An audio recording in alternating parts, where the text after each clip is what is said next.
Hi friends, good evening. तुम्हाला माझं outfit बघून कळालंच असेल की मी आणि बाजूला मॅट पण आहे, तर मी आता एक्सरसाइज करत आहे.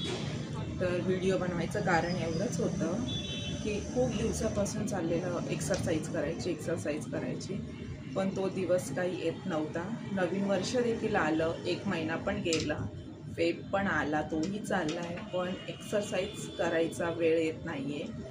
तर खूप साऱ्या माझ्या ज्या फ्रेंड्स आहे, ज्या वुमन्स फ्रेंड्स आहे, त्यांचाही असाच प्रॉब्लेम होत असेल की आपल्याला असं वाटतं की आपण हे करावं ते करावं, आपला गोल सेट असतो पण तो आपण अचीव करत नाही, कारण की टाईम, आपण प्रत्येक गोष्टीला टायमिंगला दोष देतो.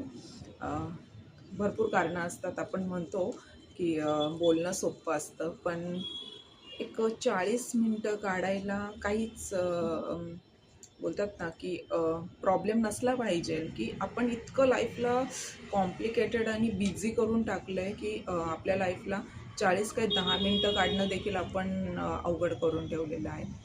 तर माझं पण देखील तसंच आहे. तर तुम्ही बघू शकता, तिथे बघा किती पसारा पडलेला आहे. आणि भरपूर किचनमधली कामं असतात, मुलांची कामं असतात, नवऱ्याची, सासू सासऱ्यांची, सगळ्यांची जिम्मेदारी आपल्यावर असते. आणि मग त्याच्यासाठी आपण काही ना काही रिझनाने आपण एक्सरसाइज करत नसतो. आणि आफ्टर 30+ झाल्यानंतर आपल्याला एक एक गोष्टीचं दुखणं उठतं.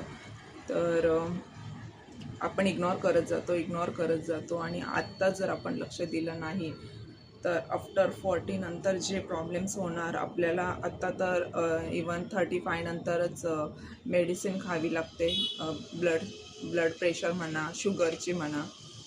तर फ्रेंड्स, म्हणजे व्हिडिओ बनवायचं कारण एवढंच आहे की वेकअप, अजून पण वेळ गेलेली नाही आहे. स्वतःसाठी 40 मिनटं काढणं इतकं अवघड नाही आहे.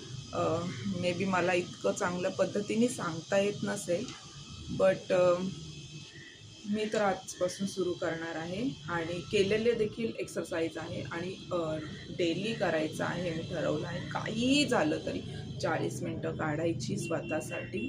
आणि प्लस हेल्दी फूड खायचे आणि प्रोटीन प्रोटीन कंटेंट वाढवायचा आपल्या जेवणामधला, कारण की प्रोटीन खूप गरजेचं असतं. असं मी सगळं व्हिडिओज वगैरे बघून, मी काही डायटिशियन नाही आहे, पण भरपूर सारे डॉक्टर्स वगैरे सांगतात की प्रोटीन खूप गरजेचं असतं.